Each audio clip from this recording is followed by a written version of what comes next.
Olá, hoje eu quero falar sobre a origem do mal. Ao perguntar às pessoas de onde surgiu o mal, quem criou o mal, qual é a origem do mal, a resposta que a maioria delas me dão é que quem criou o mal foi Satanás, o diabo, o demônio, um ser das trevas. E alguns dizem que foi o próprio homem, né? Essa é a resposta que as pessoas me dão. Agora, hoje eu quero compartilhar o meu ponto de vista a respeito, tendo como base alguns textos bíblicos. Vamos observar que a Bíblia nos revela algo a esse respeito. E eu quero discorrer com vocês hoje sobre esse assunto. Embora eu não tenha a Bíblia como verdade absoluta, entendo que ela tem verdades misturadas com mentiras. E gosto de fazer o uso da mesma como base de instrução para as pessoas que creem nela. E através da própria Bíblia mostrar o lado que muitos fazem vista grossa e não querem aceitar. Percebo que tem um lado manipulador, um lado que é usado convenientemente por muitos no que diz respeito à interpretação da Bíblia, né? Então é assim, na hora que você vai interpretar um texto, as pessoas vão interpretar, né? Se soa bem, interpretam como literal. Se soa mal, elas vão dizer que está fora do contexto. E se soa muito mal, muito terrível, dizem ser uma metáfora. Então, deixando de lado o lado manipulador, tendencioso, religioso, doutrinário, denominacional, eu quero expor aqui a minha opinião. Lá em Isaías 45:7 diz o seguinte: Eu formo a luz e crio as trevas. Eu faço a paz e crio o mal. Eu, o Senhor, faço todas estas coisas. Para mim, o texto está bem claro que Deus é o criador do mal, o criador das trevas. Muitos religiosos vão dar desculpas e explicações diversas sobre o texto, mas para mim está bem claro. Outro texto, lá em Lamentações 3,38, diz assim: Porventura, da boca do Altíssimo, não sai tanto o mal como o bem? É uma pergunta. E isso está bem claro, né? Que da boca dele sai o mal, sai o bem, mas sai o mal também. Outro texto que eu quero compartilhar é em 1 Samuel, capítulo 16, do 14 e 15. Diz o seguinte: Tendo-se retirado de Saul o Espírito do Senhor, da parte deste, quer dizer, deste do Senhor, um espírito maligno o atormentava. Então os servos de Saul lhe disseram: Eis que agora um espírito maligno, enviado de Deus, te atormenta. Nesse texto aqui, Deus envia um espírito maligno para atormentar Saul. Você não acha isso estranho? Pois é, está aí, o espírito maligno da parte do Senhor o atormentava. Já em 1 Samuel 18:10, no dia seguinte, um espírito maligno da parte de Deus se apossou de Saul, que teve uma crise de raiva em casa. Um espírito maligno da parte de Deus, diz o texto, se apossou de Saul. Não diz que foi o diabo, o Satanás, o demônio que enviou o espírito, mas sim, diz que foi o próprio Deus. Lá em Salmo 145, 90, diz assim: O Senhor é bom para todos, sua compaixão alcança todas as criaturas. Só que não. A própria Bíblia mostra que não é assim. Nesses textos acima mostra que Deus envia espírito mal, que Deus cria o mal, que Deus gera o mal para as pessoas. Esse Deus bíblico, esse Deus que se colocou como Deus da humanidade, né? Esse Deus Jeová ali da Bíblia. Lá em Juízes também, no Juízes 9, 23, podemos ler o seguinte, que Deus enviou um mau espírito entre Abimeleque e os cidadãos de Siquém. E entre estes houveram peleja contra Abimeleque. Mais uma vez, Deus enviando espíritos de discórdia, de briga, de revolta. Segunda Crônicas, capítulo 18, do 20 ao 22, diz assim: Finalmente, um espírito colocou-se diante do Senhor e disse: Eu o enganarei. De que maneira? Perguntou o Senhor. E ele respondeu: Irei e serei um espírito mentiroso na boca de todos os profetas do rei. Disse o Senhor: Você conseguirá enganá-lo. Vá e engane-o. E o Senhor pôs um espírito mentiroso na boca de seus profetas, e o Senhor decretou a sua desgraça.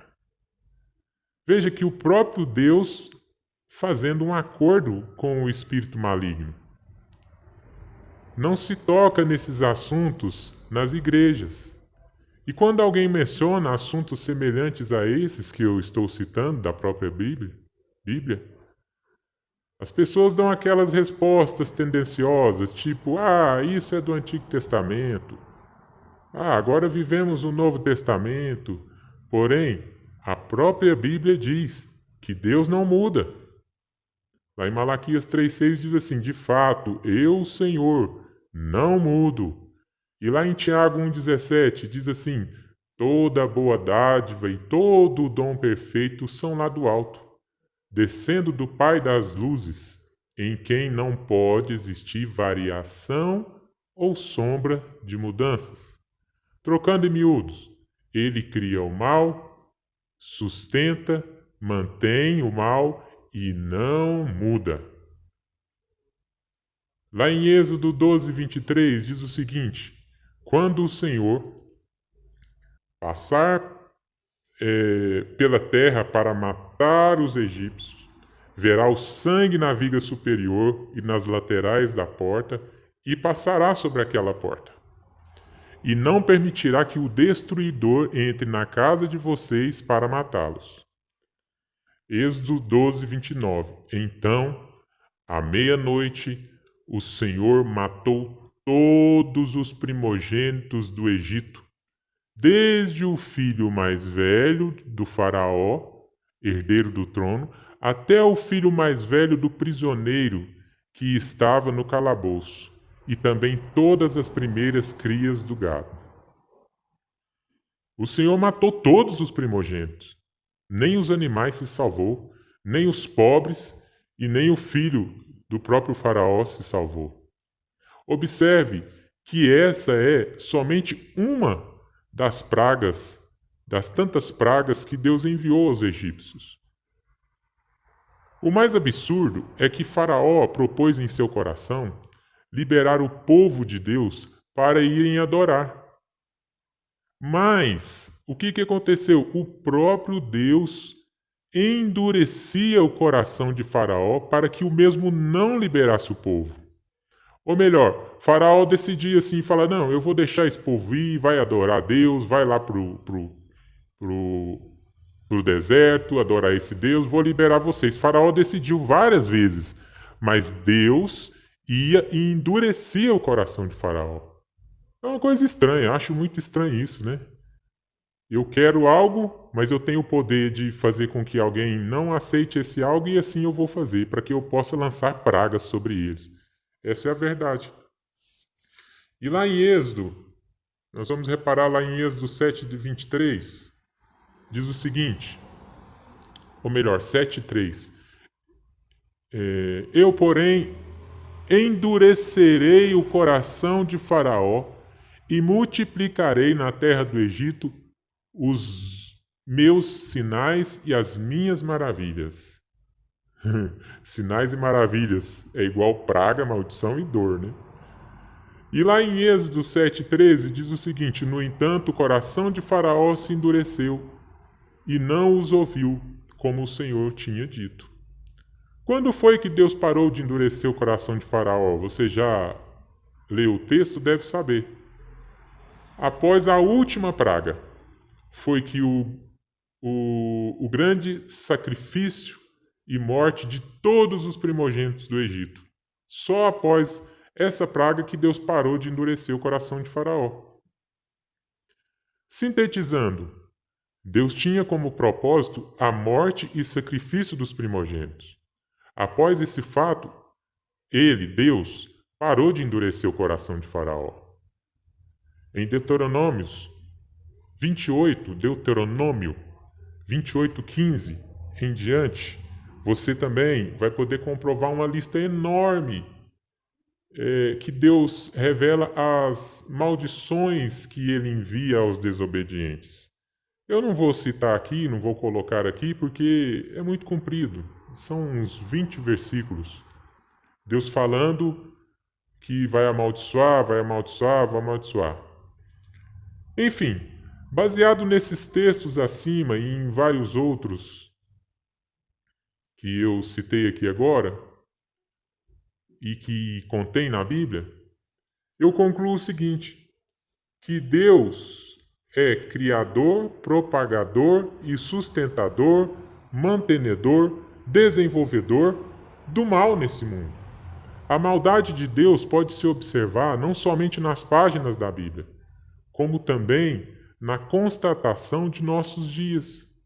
Os religiosos dizem que Deus possui 3 principais atributos: onipotência, que quer dizer que pode tudo; onisciência, que significa que sabe tudo; e onipresença, que está em todo lugar ao mesmo tempo. Nesse exato momento, em vários lugares do mundo, nós sabemos que tem crianças sendo violentadas sexualmente, pessoas sofrendo várias dores horríveis, vários lugares pessoas padecendo fome, pestes, injustiças essas praticadas pelos próprios sacerdotes representantes desse Deus da Bíblia.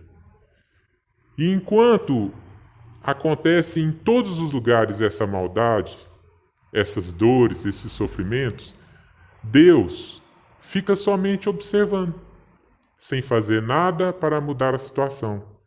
Pois segundo a onisciência, onipotência e onipresença dele, ele poderia muito bem mudar a realidade. Porém, ele não muda. Ele aceita e aprova as coisas como estão, pois ele é o autor do mal. Sei que boa parte das pessoas, se estivessem no lugar de Deus, tendo os atributos de Deus como onipotência, onisciência, onipresença, iria intervir nas maldades desse mundo. Mas esse Deus bíblico, não. Com ele é diferente. Ele ama a maldade. Ele não intervém. E a própria Bíblia declara que de uma fonte boa não pode surgir algo ruim. Lá em Tiago 3, do capítulo 6 ao 12, nós vamos perceber o seguinte, especificamente lá no versículo 12. Tiago fala assim: meus irmãos, pode uma figueira produzir azeitonas ou uma videira figos? Da mesma forma, uma fonte de água salgada não pode produzir água doce. Não há possibilidade alguma Da mesma fonte jorrar água doce e água amarga. Ou você é ou não é. Ou você dá bons frutos, ou você dá maus frutos. Porém, esse ser que se colocou como Deus da humanidade pode produzir o mal e o bem, indo contra a própria Escritura. Você não acha isso no mínimo estranho? Minha intenção não é desrespeitar ninguém e nenhuma instituição religiosa, mas expor minha opinião a respeito do meu ponto de vista sobre tais fatos bíblicos. Se você tem interesse em adquirir mais informações sobre assuntos semelhantes a esses, aconselho ler o livro O Mistério de Belicena Vilca, onde você irá conseguir descobrir a verdade desnuda da história da humanidade, a qual os meios convencionais de informação nos ocultam.